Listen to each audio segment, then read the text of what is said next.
সংসার ছাড়ার মেয়ে আমি নই, তাহলে তো 8 বছর আগেই আমি সংসার ছেড়ে দিয়ে চলে আসতাম, কি তাই না? আমার শাশুড়ি মরে যাওয়ার আগের দিন পর্যন্ত বলে গেছে সংসারে থাকতে গেলে ঠোকাঠুকি তো হবেই, তাই বলে সংসার ছেড়ে যাওয়ার কোনো প্রশ্নই ওঠে না। মানুষ কত মানিয়ে গুছিয়ে নিয়েই তারপরে তো সংসার করে। তারপরে ওই যে একটা কথা আছে না, মেনে নিতে পারলেই জীবন সুন্দর।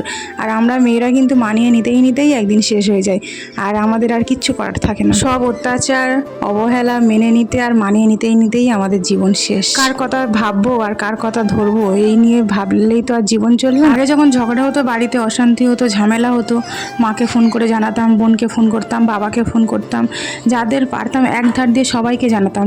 আর এখন কাউকে জানানোর প্রয়োজন মনে করি না। সবাই ওই যে সান্ত্বনা দেওয়া ছাড়া তো কোনো উপায় নেই, আর কোনো উপায় থাকলেও কি আমার বলবে বলো?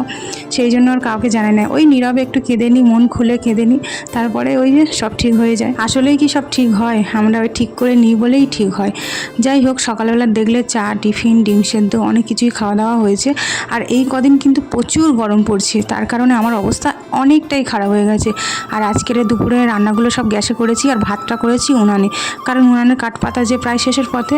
রান্না করেছি শাক ভাজা, মাছের ঝোল, আর এই যে একটা সবজি দিয়ে চচ্চড়ি, মানে চচ্চড়ি ভাজা বলতে পারো, যা খুশি। আর এখানে লঙ্কা দিয়ে আমি শাক ভাজা খাবো। কলমি শাক ভাজা খেতে আমার খুবই ভালো লাগে।